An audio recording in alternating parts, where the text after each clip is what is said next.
Bonjour à tous, je vous retrouve pour une nouvelle vidéo. Alors j'avais laissé tomber un peu les vidéos pendant un certain temps, confinement oblige, le temps que je m'organise et que je réponde à mes obligations de père notamment. Donc je vous retrouve maintenant pour des vidéos sur l'immunité. Alors ce temps de confinement m'a aussi permis de faire pas mal de recherches sur l'immunité et je vous livre un peu le fruit de mes recherches tout au long de ces vidéos. Dans cette première vidéo, on va juste aborder vraiment la base de l'immunité pour que vous compreniez ce que c'est que l'immunité, parce qu'à partir du moment où on sait ce que c'est, eh ben on peut agir de manière plus efficace.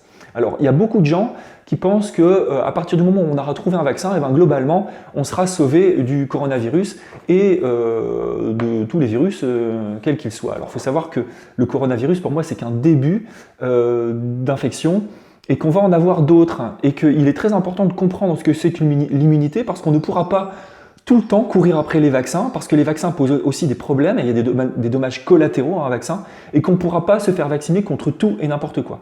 Donc on va vraiment travailler sur l'immunité de base. Après cette immunité humorale, on va trouver l'immunité humorale, les liquides du sang, ce que je disais tout à l'heure, donc le sang, la lymphe, etc., où on va avoir l'action des lymphocytes, notamment des lymphocytes T et des lymphocytes B. B parce que ça vient de bones, ça vient en fait de la colonne vertébrale, de la moelle épinière, et T parce que ça passe par le thymus, qui est un centre de maturation des lymphocytes qui vont leur permettre de devenir spécifiques.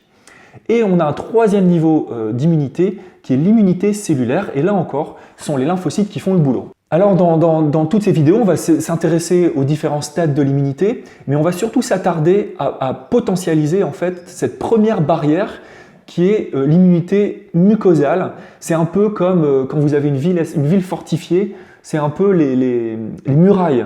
Les murailles qui vont vous permettre de protéger l'intérieur. Parce que vous imaginez bien que même si vous avez l'armée la plus puissante, très entraînée à l'intérieur des murailles, c'est un peu bête de l'exposer alors qu'on peut déjà fortifier nos murailles et empêcher l'ennemi de pénétrer à l'intérieur de l'enceinte.